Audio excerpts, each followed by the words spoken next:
Hello दोस्तों, welcome to Dobhal talk. Railway group D का form 2019 में निकाला गया था और अब इसका एग्जाम 2022 में जाकर होगा। 3 साल आप लोगों का एग्जाम डिले हो चुका है, पर अगर यही एग्जाम 2019 या 2020 में हो जाता तो आप लोगों को बहुत ज्यादा कंपटीशन फाइट करना पड़ता और अगर आप सही से पढ़ाई कर कर एग्जाम देने नहीं जाते तो शायद आपका सिलेक्शन भी ना होता। पर क्योंकि एग्जाम 2 से 3 साल डिले हो चुका है तो इस वजह से आप लोगों का कंपटीशन काफी कम हुआ है, जिस वजह से आपकी कट ऑफ भी थोड़ी कम जानी है। अब यार मैं कुछ भी चीज ना आपको ऊपर ऊपर से नहीं बताऊंगा, सारी चीजें मैं डिटेल में गहराई में जाकर बात करने वाला हूं, इसलिए हो सकता है ये वीडियो थोड़ी लंबी हो जाए, लेकिन आप इस वीडियो को पूरा देखना, चीजों को समझना, उसके बाद आप लोग मोटिवेट भी हो जाओगे और आपको एक टारगेट भी पता चल जाएगा कि कितना टारगेट आप लोगों ने इस बार रखना है। आप लोगों की कट ऑफ कुछ चीजों पे डिपेंड करती है, सबसे पहले उसे जान लेते हैं। सबसे पहला फैक्टर जो कट ऑफ का होता है वो होता है वैकेंसी की, कितनी वैकेंसीज निकली हुई है। जितनी ज्यादा वैकेंसी आती है उतने ज्यादा चांस होते हैं कि आपका सिलेक्शन हो जाए। सेकंड चीज जिस पे कट ऑफ डिपेंड करती है वो होते हैं नंबर ऑफ फॉर्म, कि फॉर्म कितने अप्लाई हो रहे हैं। अगर ज्यादा फॉर्म अप्लाई होंगे तो सीधी सी बात है ज्यादा कंपटीशन है, और कम फॉर्म अप्लाई होंगे तो कम कंपटीशन है और सिलेक्शन लेने में भी फायदा होता है। तीसरी चीज आपकी कट ऑफ डिपेंड करती है पर सीट कंपटीशन पर, कि एक सीट में कितने स्टूडेंट लड़ रहे हैं। चौथी चीज आपकी कट ऑफ डिपेंड करती है अटेंडेंस पे। चलो फॉर्म कितने भी अप्लाई हुए हों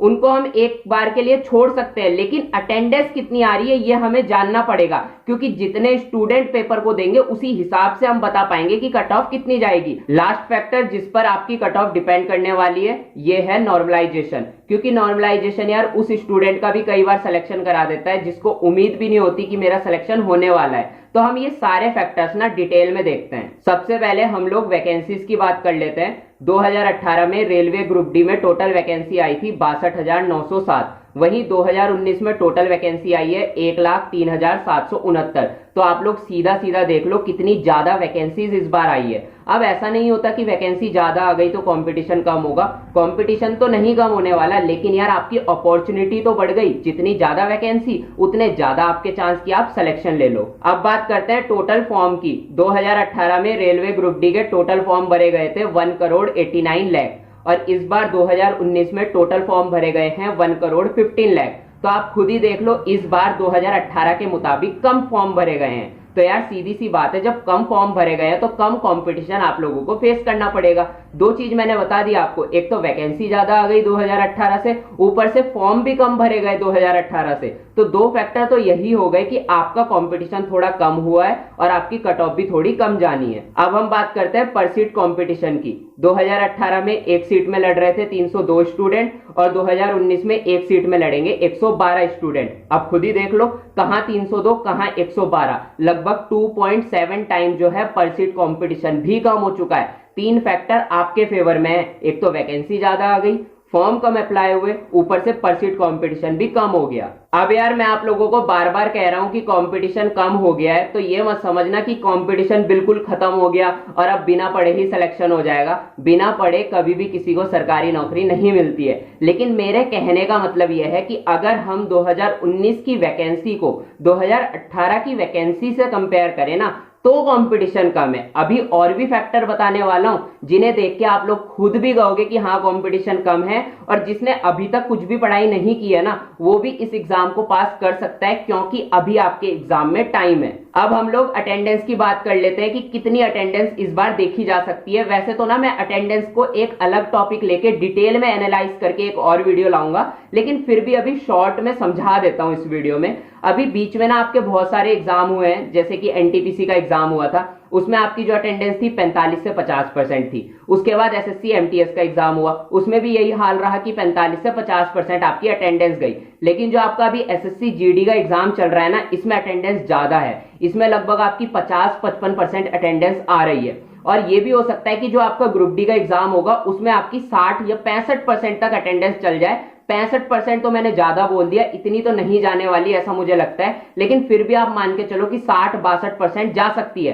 और अगर 65% भी चली गई ना तब भी कंपटीशन में ज्यादा इफेक्ट नहीं पड़ने वाला, क्योंकि 2018 में 65% ही अटेंडेंस थी और 2018 में तो वैकेंसी भी कम थी, फॉर्म भी ज्यादा अप्लाई हुए थे, पर सीट कंपटीशन भी ज्यादा था। और 2019 में भी अगर उतनी ही अटेंडेंस आ जाती है ना तो इस बार तो वैकेंसी भी ज्यादा है, फॉर्म भी कम अप्लाई हुए हैं और पर सीट कंपटीशन भी कम है। तो अटेंडेंस को लेके मत घबराना कि अटेंडेंस ज्यादा चली गई तो क्या होगा। अब हम लोग ना एक और फैक्टर देख लेते हैं जो मैंने अभी आपको नहीं बताया स्टार्टिंग में जब मैंने फैक्टर्स बताए थे, लेकिन अभी मुझे एक और चीज याद आई, वो है क्वालिटी ऑफ स्टूडेंट, क्योंकि क्वालिटी ऑफ स्टूडेंट भी डिपेंड करते हैं कि आपकी कट ऑफ कितनी जाएगी। टेक्स्ट बुक में सिलेक्शन मेनिया सेल चल रही है जिसमें इनका 1 ईयर का पास आपको 14 मंथ्स की वैलिडिटी के साथ मिल रहा है। इस पास की कीमत 399 रुपीज है, पर अगर आप मेरा कूपन कोड DT10 लगाते हो तो आपको यही पास 280 रुपए में मिल जाएगा। मतलब कि 280 रुपए में आपको पूरे 14 मंथ के लिए टेक्स्ट बुक का पास मिल जाएगा,